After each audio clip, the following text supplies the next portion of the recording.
capítulo 4, versículo 8.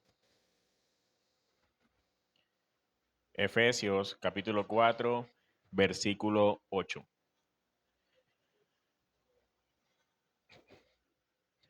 Por lo cual dice, subiendo a lo alto, llevó cautiva la cautividad y dio dones a los hombres. El Señor añada bendición a su palabra en esta mañana. Reciba usted un muy buen día en esta mañana. La gracia del Señor esté sobre sus vidas y los continúe bendiciendo enormemente. Hoy gozamos el privilegio de estar aquí reunidos en medio de esta congregación que domingo a domingo se reúne a cumplir con ese mandato que es cumplir el día del Señor. Y hace un momento decía que en mi corazón había mucha alegría porque veo caras nuevas, personas nuevas, tenía tiempo que no venía y realmente eso es de gran bendición. De verdad que me alegro mucho por esta iglesia y lo que el Señor está haciendo en medio de ustedes. Y de verdad entonces, bienvenidos a todos de mi parte, de mi familia. Un gusto de verdad compartir con ustedes el Día del Señor. Bien, mis hermanos, este era nuestro texto base para esta escuela que vamos a estar llevando a cabo el día de hoy, Efesios 4:8. Le pido que nuevamente me acompañe en oración para colocar este tiempo de escuela en manos del Señor.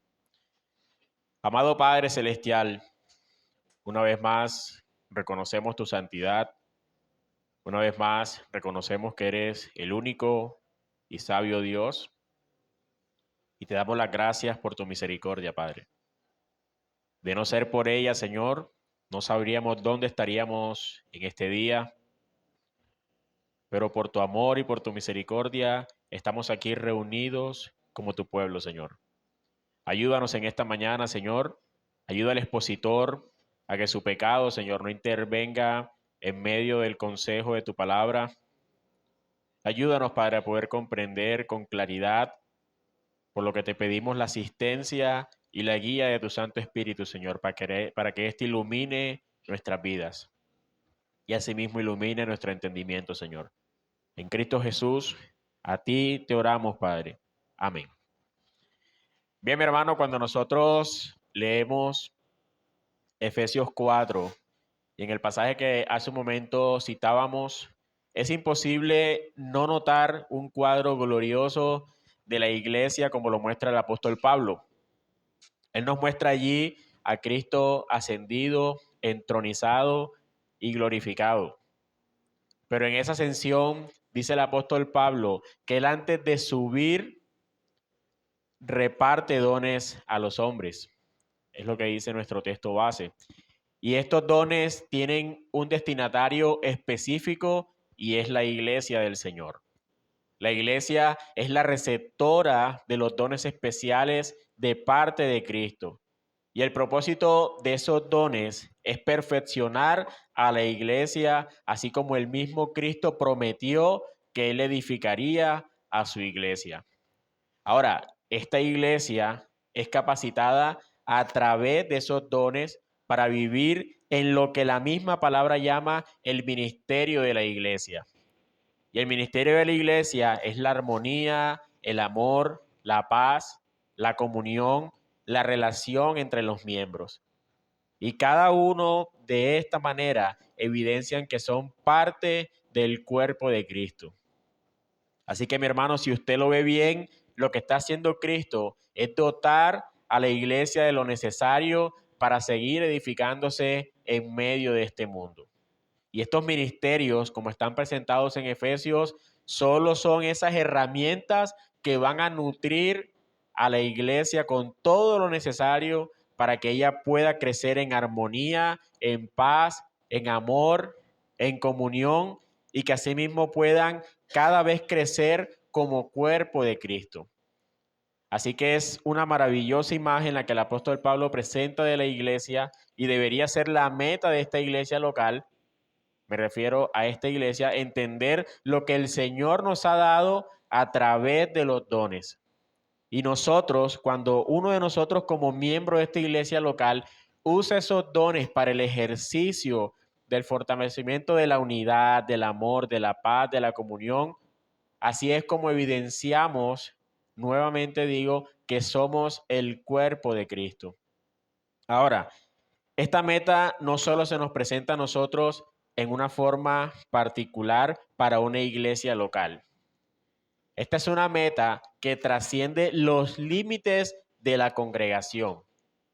Lo que quiero decir es que el Señor no solamente le dio dones a la Iglesia Bautista Reformada cimentados en la palabra, sino que Dios ha dado dones a todo el pueblo, a toda su iglesia. Entonces debe ser deber de todo el pueblo procurar la edificación, el amor, la paz y la comunión más allá de la iglesia local.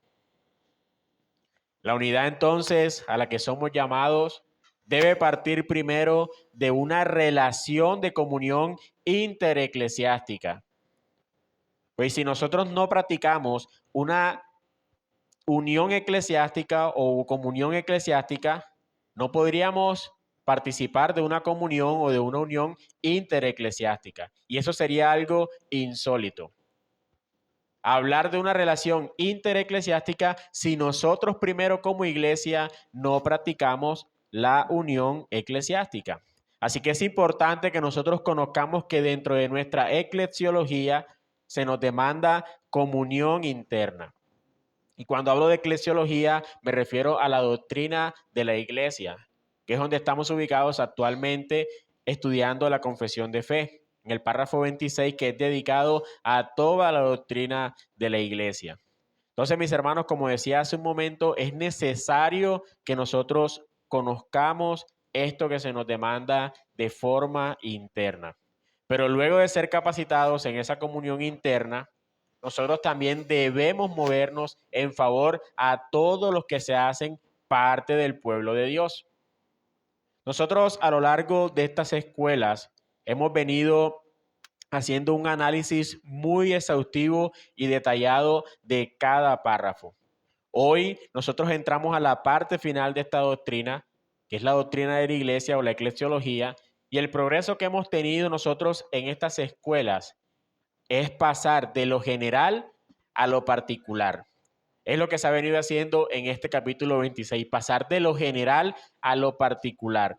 En cuanto a lo general, debemos nosotros recordar que estuvimos hablando acerca de la iglesia universal. Eso es lo que hacemos cuando nosotros decimos hablar de forma general, hablar de la iglesia universal. Dios envió a su Hijo, murió en la cruz y éste ganó la salvación de una iglesia. Y esta iglesia está segregada a lo largo de todo este mundo, a lo largo de toda la historia. Por lo tanto, la iglesia son todos los santos en Cristo. Esta es la parte, digamos que se puede decir, universal de nuestra doctrina de la eclesiología.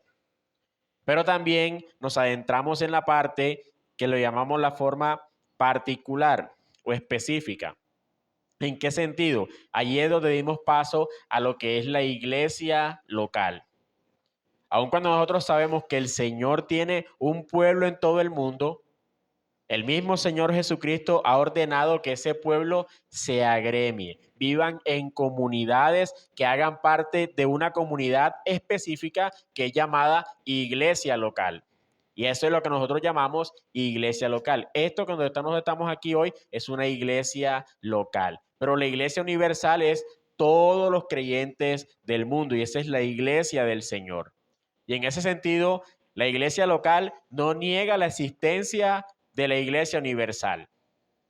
La iglesia local es una manifestación visible de lo que es la iglesia invisible. Así que no hay contradicción entre la una y la otra. Nosotros estamos aquí como evidencia de que hacemos parte de un pueblo mayor, de un todo llamado pueblo del Señor o iglesia del Señor. Pero nos llamamos iglesia local. Ahora, después de hablar de esto de la iglesia local, nosotros entendimos la responsabilidad que tiene también cada creyente de sumarse a una iglesia local. y asimismo ser parte de una membresía. Entendimos que también al hacer parte de una membresía es en esa comunión que el Señor entrega las llaves del reino y no a cada creyente en particular, sino a la comunión, a la iglesia. En ese sentido, usted no es quien tiene las llaves del reino. La iglesia como un todo es quien posee la llave del reino. Ella es quien abre, es quien cierra, es quien determina lo que se ata en esta tierra y lo que es atado en el cielo.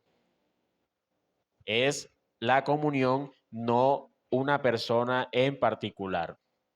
En ese ejercicio de comunión también estuvimos analizando cómo se lleva a cabo la ejecución de las llaves. Y vimos en una forma específica que estas llaves se le entregan a la iglesia local. Y estas llaves que se le entregan a la iglesia local tienen 3 usos. Dentro de ellos, en realidad hay toda una amplitud de la que nosotros podemos considerar, pero pudiéramos nosotros resumir solamente 3 usos. El primero es la recepción de nuevos miembros. Ese es el primer uso que se le da a las llaves. La iglesia local les entrega la llave y ella abre quien puede hacer parte de una membresía. Es la iglesia local la que hace esto. Entonces la membresía es una de las ejecuciones de las llaves del reino que se le ha entregado a la iglesia. De allí la importancia de consolidar una membresía en una iglesia local. Un segundo uso es la disciplina. La iglesia debe preservar la santidad de la iglesia local. Por lo tanto, ella echa mano de la llave del reino cuando disciplina. De allí entonces la importancia también de la disciplina en medio de la iglesia. Cuando se llama a los santos a vivir en orden, cuando incluso se excomulga a alguien que es impenitente, esta es otra manera en que la iglesia está ejecutando las llaves del reino. Y la tercera es la libre elección de su gobierno. Dentro de ello nosotros podemos considerar la elección de sus ancianos. Es la iglesia quien elige quién es su oficial, quién es su diácono, quién es su pastor. La iglesia tiene todo el poder y toda la autoridad para llamar a algunos hombres en forma particular a una tarea específica. Y es la iglesia misma entonces quien les ordena formalmente para ello. Dicho esto, mis hermanos, estas son las ejecuciones, si se pueden llamar así, de las llaves del reino. Y dentro de lo que estuvimos nosotros anotando en este particular, vimos también la relación que debe haber en la membresía con sus oficiales. Y de hecho, en la última clase, la clase anterior, estuvimos analizando la relación que debe tener la membresía con ellos mismos. O sea, cada creyente en su relación en medio de la comunión de la hermandad. Eso fue la clase que estuvimos viendo hace 15 días. Eso estuvimos analizando y allí en forma específica insertamos a través del estudio de la confesión de fe el considerar las ofensas de tipo personal. No sé si recuerda usted eso, en esa relación que hay de la hermandad en medio de la iglesia. Se llama a los miembros de la congregación a que ellos puedan darle un correcto uso y una correcta solución a las ofensas personales. Toda esta antesala, toda esta introducción es necesaria para tomar la temática que vamos a tratar el día de hoy. Entonces, mis hermanos, si cada una de estas clases están siendo dirigidas a la congregación local, lo que vamos a hacer en esta última parte de este capítulo 26, en esta clase y quizás en una próxima, que ya estaríamos terminando con el capítulo 26, es considerar nuevamente ya no la iglesia local, sino la iglesia universal.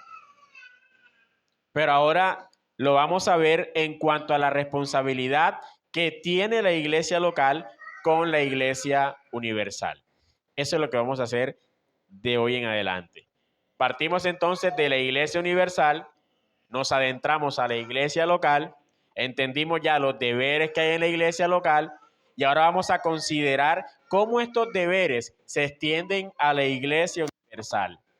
Y es la forma en que el capítulo 26 se desarrolló y así vamos a terminar nosotros entonces con este estudio. Así que al adentrarnos en este tema, nosotros debemos entender o rotularlo o darle nombre. Vamos a estar hablando de las relaciones intereclesiásticas. De eso es lo que vamos a hablar nosotros el día de hoy, las relaciones intereclesiásticas. Y para utilizar la terminología bautista, vamos a estar hablando entonces de vida asociativa. Eso es lo que vamos a hablar el día de hoy. Relaciones intereclesiásticas o vida asociativa. Ese es el título de nuestra escuela. Así que mi hermano, antes de seguir adelante con nuestra escuela, nosotros vamos a tomar esta clase y muy seguramente la que viene, porque sé que el tiempo no nos va a alcanzar. Es muy importante que nunca dejemos atrás dos pilares fundamentales de la cosmovisión eclesiológica bautista. Y es lo que nosotros hemos denominado y hemos entendido de todas estas clases del capítulo 26 como el congregacionalismo y la independencia. Estos son dos pilares muy, pero muy fundamentales de la eclesiología bautista particular, el congregacionalismo y la independencia. ¿A qué se refiere el congregacionalismo? Si hay algo distintivo de la cosmovisión bautista particular, es el congregacionalismo. En cuanto a la independencia, cada iglesia local es libre ante el Señor y no debe someterse a ninguna autoridad externa. Cada iglesia local, el Señor le ha dado autoridad a los miembros de cada iglesia para determinar sus asuntos y esto se le llama congregacionalismo, cuando la iglesia determina sus propios asuntos. Estos dos conceptos, aunque puedan parecer lo mismo, en realidad no lo son, porque se trata de la independencia y hay muchos, pero muchos que son independientes, pero no son congregacionalistas. Y eso hay que tenerlo presente. Hay muchos que son independientes, pero también no son congregacionalistas. Entonces, la independencia es como cada iglesia tiene la libertad de autogobernarse y el congregacionalismo es en las manos de quien está la autoridad dentro de esa congregación. Por lo tanto, el congregacionalismo entonces dice que en la congregación estos son los dos pilares. Y por favor, mi hermano, téngalo allí presente, subráyelo si es necesario, memorícelo, esos dos términos, congregacionalismo, independencia. Porque usted está en una iglesia bautista particular que echa mano y ejecuta estos dos pilares, que trabaja descansando en estos dos pilares que es su independencia y su congregacionalismo. A eso quiero sumarle también la asociatividad como un tercer pilar. A lo largo de todas las escuelas hemos visto independencia y congregacionalismo, pero ahora también vamos a sumar la asociatividad. Crecer en el entendimiento de nuestra naturaleza independiente y de nuestro carácter congregacional. Eso nos ayuda a nosotros a apropiarnos de nuestra identidad bautista particular. Una iglesia bautista no es una iglesia que tiene un campanario. No se trata realmente de eso, sino que se trata de las iglesias que todavía tienen bancas de madera, tampoco. O que todavía entonan himnos o que simplemente bautizan adultos y no niños. Eso no es una iglesia bautista. Los bautistas particulares tienen una identidad definida. Y por eso es que nosotros debemos señalar que se trata de independencia y de congregacionalismo. Hasta ahora, lo que vamos a hacer en estas dos clases es levantar entonces este tercer pilar para que quede claro en medio de la congregación, que repito, se llama vida asociativa o asociatividad de la iglesia. Y este es el tercer pilar porque si lo consideramos hasta ahora, si todas las iglesias son independientes, es decir, que la una no gobierna a la otra, y Cristo ha dotado dentro del congregacionalismo todo lo necesario para que esa iglesia en ella misma encuentre su edificación, entonces nosotros pudiéramos hacer algunas preguntas. Una de ellas sería, ¿Acaso es necesario la relación con otras iglesias? Porque si somos independientes, entonces podríamos decir, no, no es necesario tener comunión con otras iglesias. Es más, nosotros pudiéramos también decir que nos acusan fácilmente utilizando los términos que emplea el apóstol Pablo en Romanos acerca del modelo congregacionalista independiente que promueve el aislamiento de otras iglesias. Es decir, nosotros somos una iglesia aparte de las demás. Es alguna de las preguntas que podemos hacer. Hay algunos, incluso personas que atacan a la iglesia y dicen que los bautistas particulares son iglesias solitarias que no tienen ninguna relación con los demás. Y promueve el congregacionalismo, el que se viva de esa manera. Es lo que dicen algunos atacando a la iglesia. Pero si nosotros juzgamos toda nuestra eclesiología a la luz solo de la independencia y del congregacionalismo, sería correcto llegar a esas afirmaciones que acabo de preguntar hace un momento. Pero como lo veremos, hay un tercer pilar que es necesario que avancemos en este estudio. Echando un vistazo a la confesión de fe, que es la que estamos usando como herramienta actualmente, nosotros estuvimos viendo las distintas formas de gobierno que se implementan en las iglesias. No sé si ustedes recuerdan, eran 3 formas de gobierno. Si alguno puede recordarla, bienvenido sea. Son 3 formas de gobierno que tienen las iglesias. ¿Quién la recuerda?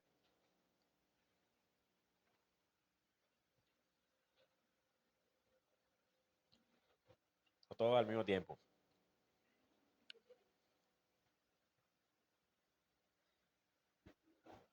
El gobierno primero es el episcopal, luego el presbiterial y el independiente. Esas son las 3 formas de gobierno que tienen las iglesias. Estos modelos generan un tipo de relación intereclesiásticas. Las iglesias se relacionan de acuerdo al gobierno que esté dirigiéndolas. En este caso, el gobierno episcopal, aquellas que están bajo un obispo, se relacionan siendo dirigidas por un solo líder. El hecho de que uno gobierne sobre todos ya establece una relación intereclesiástica. En ese sentido, lo que determine el máximo líder es obligatorio para todas las que están debajo de esa iglesia. Entonces, todas tienen el mismo nombre, un ejemplo, la Iglesia Católica Romana, y todas entonces deben enseñar lo que determina su máximo líder. Ellas están unidas en razón a su cabeza humana. Eso es el gobierno episcopal. Luego, el gobierno presbiterial, suelen llamarse así también en forma singular como la Iglesia Presbiteriana, y cambia según la ciudad o país donde ésta se encuentre. Esta división es un poco más pequeña que la Iglesia Católica Romana, pero el caso es el mismo. Todas aquellas que están arropadas por la identidad presbiteriana tienen relación en sí misma por aquellos que están gobernándoles. Hay una relación intereclesiástica dirigida por su gobierno universal o nacional. Pero lo característico de estos sistemas es que su autoridad es la que sostiene las relaciones intereclesiásticas. Y nosotros en ese sentido podríamos comparar con la relación entre municipios o departamentos gobernados por una misma administración nacional. Esta se puede decir que es una unión de facto porque están unidos en razón, sobre ellos hay un gobierno. Están unidos en razón a que sobre ellos hay un gobierno. Pero el modelo independiente y asociativo, que es en el cual vamos nosotros o el que estamos ya hablando, ¿qué sucede con este sistema independiente? Lo lógico sería pensar que si cada iglesia es libre para autogobernarse, entonces no se admite ninguna unión o relación. Pero en las iglesias independientes sí va a haber relación. Pero no puede ser a través de su gobierno. ¿Por qué? Porque cada iglesia es independiente y tiene su propio gobierno. Los ancianos de esta iglesia en Sabana Larga no son autoridad para la iglesia de Santa Marta ni para la iglesia de Cartagena. Ellas son iglesias independientes. aun cuando de aquí salgan algunas iglesias hermanas. No quiere decir de que esta es la iglesia madre, o que esta es la iglesia, o aquella es la iglesia hija, o que esta es la iglesia central, o que aquella es una sucursal de la iglesia de Sabana Larga. Eso no es posible, porque cada iglesia es independiente. Entonces nosotros no estaríamos hablando de un gobierno presbiterial, sino entonces de una identidad bautista independiente. Por lo tanto, las relaciones intereclesiásticas no deben darse por medio de un sometimiento al liderazgo de uno sobre otro. Esa no es la forma. Esta relación entre iglesias independientes es llamada asociatividad en ese sentido. Entonces hay un principio fundamental y es que independencia no significa aislamiento. Eso debemos tenerlo presente. O sea, cuando nosotros hablamos de independencia de iglesias, no significa aislamiento. Al contrario, significa relación intereclesiástica con límites. Eso es lo que significa independencia, relación intereclesiástica con límites. Es un error pensar que las iglesias bautistas particulares niegan la necesidad de relacionarse. Y nosotros, por el contrario, debemos insistir en la relación. Y debemos hacerlo, pero sobre la base de la independencia y bajo parámetros claramente ordenados según nuestra confesionalidad. Vamos a leer, mis hermanos, les invito a que me ayuden con la lectura del párrafo 14 de la Confesión de Fe de Londres de 1689. Párrafo 14. Puesto que cada iglesia y todos sus miembros están obligados a orar continuamente por el bien y la prosperidad de todas las iglesias de Cristo en todos los lugares y en todas las ocasiones ayudar a cada una dentro de los límites de sus áreas y vocaciones, el ejercicio de sus dones y virtudes. Así las iglesias, cuando estén establecidas por la providencia de Dios, de manera que puedan gozar de la oportunidad y el beneficio de ello, deben tener comunión entre sí para su paz, crecimiento en amor y edificación mutua. Muy bien, gracias, mi hermano. Entonces creo que es bastante clara la confesión con lo que dice y vamos a abordar el párrafo 14 entonces considerando dos cosas. La disposición para la asociatividad, ese será nuestro primer punto, la disposición para la asociatividad. Y segundo, las acciones para la asociatividad. Las acciones para la asociatividad. Vamos a desarrollar entonces lo primero, la disposición para la asociatividad. Hablemos entonces de qué es esto. ¿Qué es la disposición para la asociatividad? Aun cuando nosotros comprendemos y aplicamos la independencia en nuestra eclesiología, esta no puede ser desprendida de la universalidad del pueblo de Dios. Eso debemos tenerlo muy presente. Quiero decir con esto que nosotros, aun cuando afirmemos ser una iglesia local independiente, nuestra mente de ninguna manera puede considerar que somos los únicos. Aunque somos una iglesia independiente, nuestra mente en ninguna manera puede considerar que somos los únicos. Porque la iglesia del Señor está a lo largo de todo este planeta, recordemos eso. Y así ha estado en todos los tiempos. Por lo tanto, nosotros no podemos creer que somos nosotros solos los que tenemos la verdad, los que somos llamados el pueblo de Dios, porque si afirmamos tal cosa, seríamos sectarios. Seríamos parte de una secta y eso no es así. Decir que solo en nosotros está la verdad, que nosotros solamente somos el pueblo de Dios, que solo nosotros conocemos la verdadera doctrina y nadie aparte de nosotros posee la verdad, eso no es lo que estamos nosotros aprendiendo a lo largo de estas escuelas. Por lo tanto, mis hermanos, nuevamente reitero, insistimos en que independencia en el gobierno de cada iglesia, pero que también existe unión con todas las iglesias. Ese es el concepto que tenemos nosotros de independencia. No es que seamos la única iglesia, no es que debamos ser una iglesia sola, sino que tenemos unión con todas las iglesias. Entonces, el concepto de universalismo o de catolicismo cristiano, la obra redentora de Cristo no fue solo sobre los que están aquí en este lugar, sentados, o para la salvación de los que están solamente en este lugar.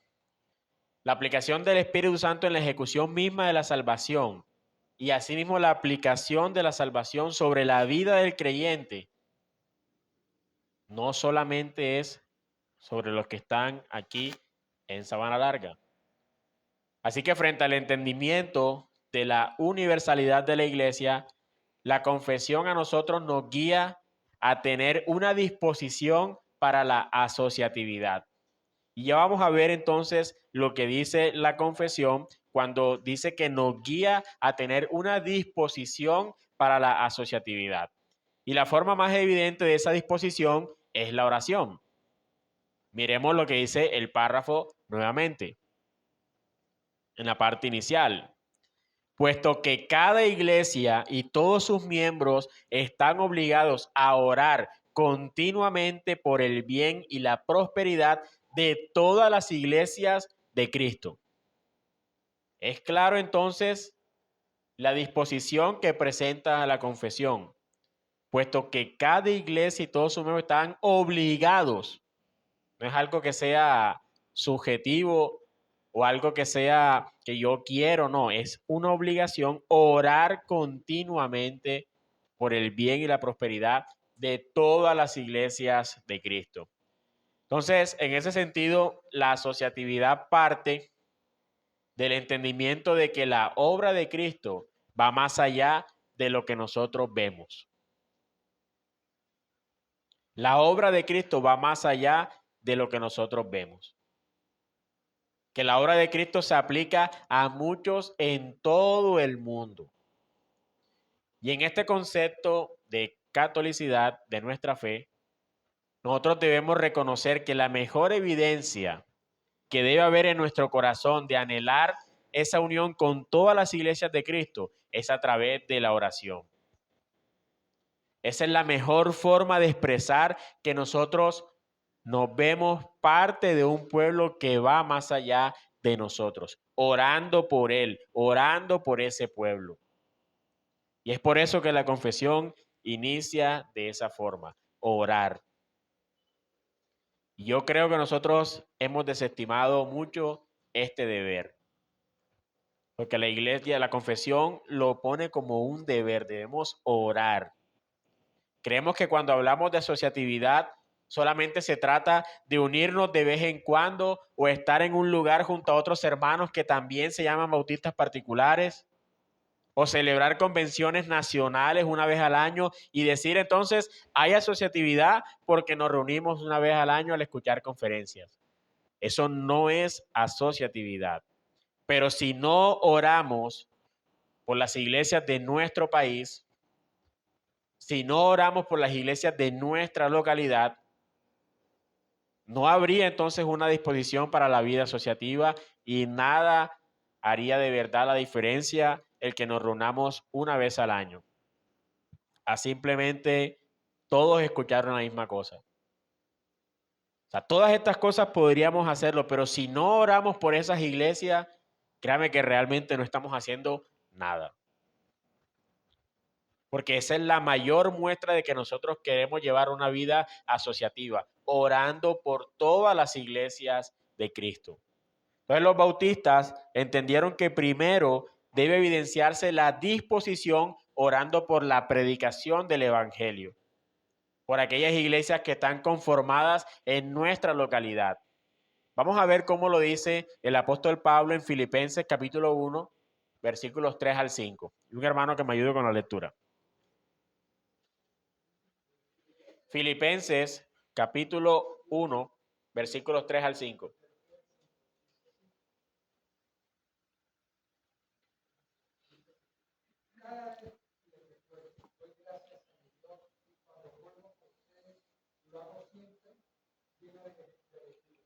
No en vano han colaborado conmigo en la difusión del mensaje de Dios desde el primer día hasta hoy.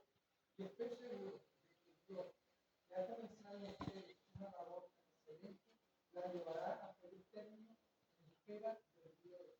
Gracias, mi hermano. Muy bien, entonces vemos claramente cómo dice el apóstol Pablo: doy gracias a Dios siempre que, en toda mi oración, por vuestra comunión en el Evangelio de Jesucristo.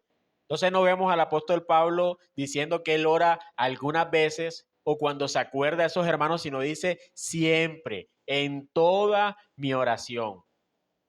Es claro entonces el apóstol Pablo a ver la asociatividad de la iglesia en este sentido, orando por todas las iglesias de Jesucristo. Y esta es la disposición que nosotros, o que debe existir en nosotros, rogar por todos los que son pueblo de Dios, aun los que no se congregan con nosotros, aquellos que hoy no conocemos pero que sabemos que son parte del pueblo del Señor, que intentan ser iglesia conformada a la palabra del Señor, aquellos que procuran conocer más a Dios y adorarle según su verdad. Por eso debemos orar por todas estas iglesias. Esto debería ser una buena práctica con la que nosotros arranquemos cada culto. Incluso orar por todas las iglesias hermanas. Orar por todas esas iglesias de nuestra localidad, aun cuando no conozcamos su nombre, orar por esa iglesia también. Pero pidiéndole al Señor que dirija a estas iglesias que procuran ser bíblicas. Esta disposición de orar es presentada en la confesión como una que debe ser constante, puesto que cada iglesia y todos sus miembros están obligados a orar continuamente. Esto habla entonces, mis hermanos, de ser constante en esta oración. Pablo dijo en el texto que acabamos de leer que él se acordaba de estos hermanos de la iglesia en todas sus oraciones. No dice en algunas, sino en todas sus oraciones. Es decir, que en su mente estaban presentes siempre las iglesias. Y no que se reunían de una vez en cuando o que de vez en cuando venían a su mente estos hermanos, sino continuamente él oraba por estas iglesias. Y nosotros no podemos olvidar que existe un pueblo más allá de las cuatro paredes de esta iglesia. Lo decía hace un momento, no somos la única iglesia que hay en el mundo. Orar por la iglesia universal es pedir por el bien del cuerpo de Cristo. Ese es orar y eso es un beneficio total. Cuando usted ora por los demás, está orando por el cuerpo. Por lo tanto, está trayendo beneficio a esta iglesia misma, porque somos parte del cuerpo. Así que debe ser una oración y una actividad que es constante. Nosotros en nuestra ciudad tenemos enormes necesidades. Las iglesias comprometidas con la doctrina apostólica, aquellas que están comprometidas con la confesionalidad, y lo que quiero decir es que no aquellas que no están inventando nuevas doctrinas, sino recordando aquello que nuestros hermanos del pasado defendieron y que en este momento hacen frente a las problemáticas particulares de nuestra sociedad. Y debemos decirlo realmente con algo de tristeza, y es que este tipo de iglesias en nuestra ciudad son pocas. Aquellas que realmente quieren ser fieles a la Escritura. Son pocas este tipo de iglesia.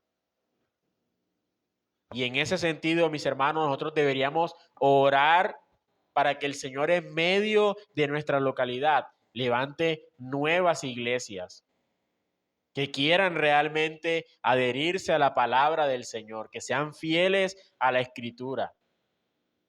Esa debe ser la oración de la iglesia para que el evangelio siga siendo predicado, para que la doctrina siga siendo escuchada y enseñada y para que nuestra historia siga caminando. Eso es lo que debe hacer la iglesia local.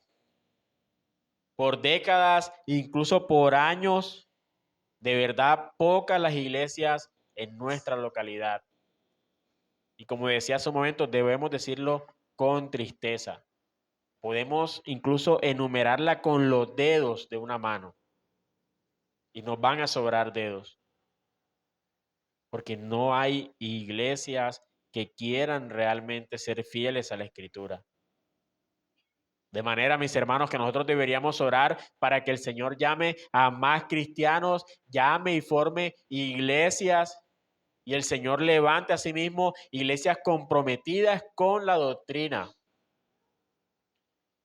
Necesitamos orar por las iglesias del Señor. ¿Y en qué forma? Pregunto. ¿En qué forma debemos orar por las iglesias? Lo decíamos hace un momento. De forma constante. Debe ser de forma constante. Y ahora yo le pregunto, ¿cuáles deberían ser las peticiones en favor a las iglesias locales? Como iglesia, ¿qué deberíamos nosotros pedir por nuestras iglesias hermanas?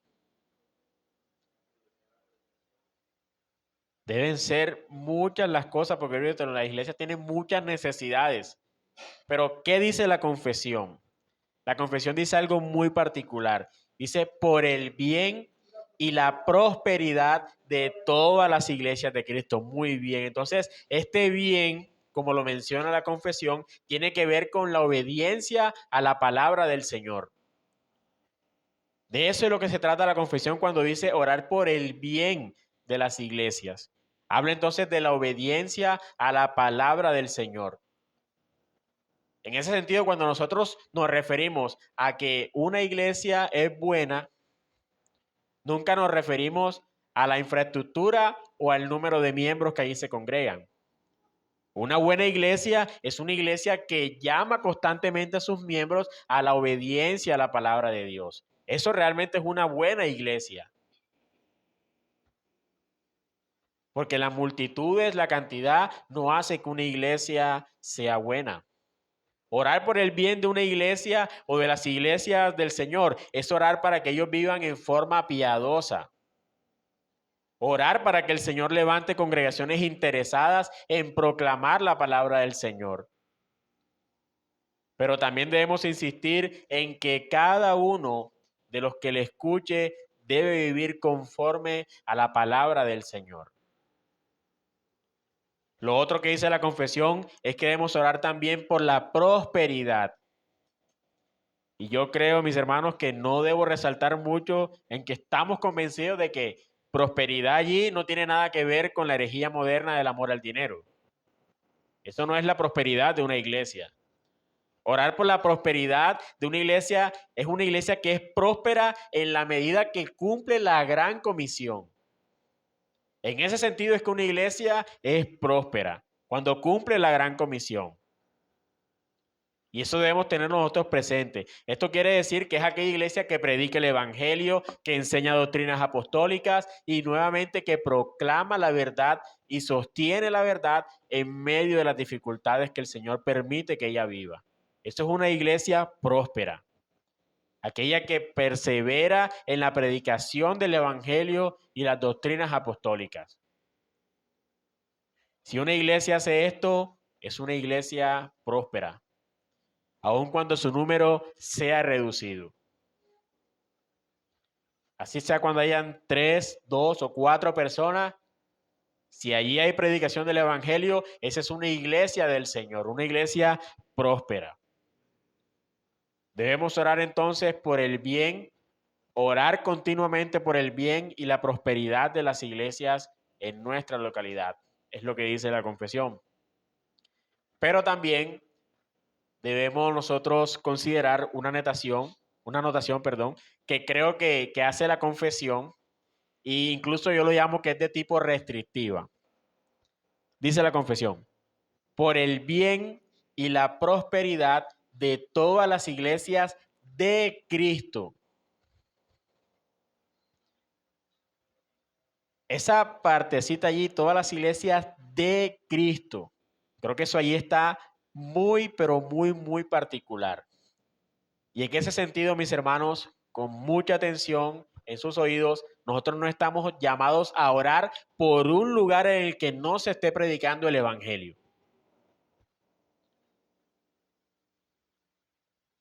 No debemos orar por un lugar que no se esté predicando el Evangelio.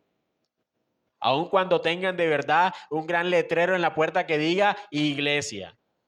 Si no se predica el Evangelio, si no hay sana doctrina, si no hay invitación a la piedad, esta es una sinagoga de Satanás.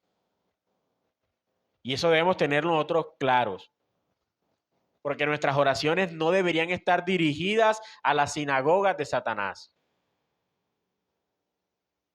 Sería contradictorio orar por estas iglesias para bien y prosperidad, cuando no son iglesias del Señor. Y eso es muy bíblico. El Señor muchas veces hizo distinción de cuál era su iglesia y cuáles no eran sus iglesias. Es a la iglesia de Cristo lo que Dios ha mandado que oremos. Aquellas que Dios ha desechado, aquello que Dios en su, no sé, en su justicia ha desechado, no debe ser objeto de nuestra petición al Señor. Si ya Él lo desechó, ¿por qué insistir nosotros en que cambie de posición? Así que no hay un espíritu ecuménico en las palabras de la confesión. Debemos hacer énfasis en eso. No hay un espíritu ecuménico de que tenemos que orar por todas las iglesias en general, sino por las iglesias de Cristo. ¿Y cuáles son las iglesias de Cristo? Le pregunto. Ayúdeme a recordar.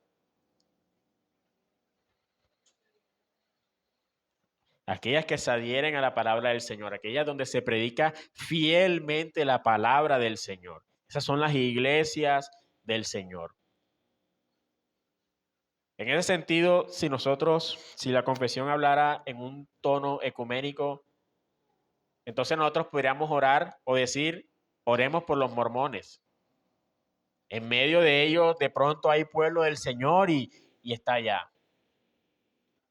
Oremos por los adventistas o por los testigos de Jehová, o oremos por todos aquellos que enseñan y sostienen que el Señor no es Dios, o cualquiera de otras estas herejías. Eso no es a lo que la iglesia está llamada. Estamos llamados a orar por el bien y la prosperidad de las iglesias de Cristo. Y es clara la confesión en ese sentido. Así que, mis hermanos, si nosotros entendemos que la iglesia del Señor es universal, esto es verdad. Pero no toda manifestación religiosa hace parte de la iglesia de Cristo. Y esto también es una verdad. Y muy necesaria aclararla. No todo aquel grupo que se llame iglesia es iglesia. Eso debemos tenerlo claro.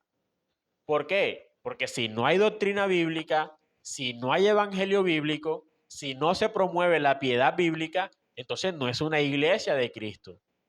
Y no deberíamos nosotros orar por ella. Entonces, mis hermanos, ¿qué hemos visto aquí? Una disposición para la asociatividad. ¿Y cómo se manifiesta esa disposición? ¿Qué fue lo primero que dijimos? ¿Y qué ha sido el marco central de este punto? ¿Cómo se manifiesta esa disposición de asociatividad en medio de la iglesia? Orando, muy bien, orando, orando, y esta oración debe estar dirigida a dos frentes específicos, que ¿cuáles son? El bien y la prosperidad de la iglesia. Muy bien, esta debe ser una oración constante y que debe ser dirigida teniendo en mente la iglesia de Cristo. Bien, mis hermanos, creo que por el tiempo hemos llegado hasta este solo punto. Así que si hay preguntas, si hay alguna duda o algún aporte, bienvenido.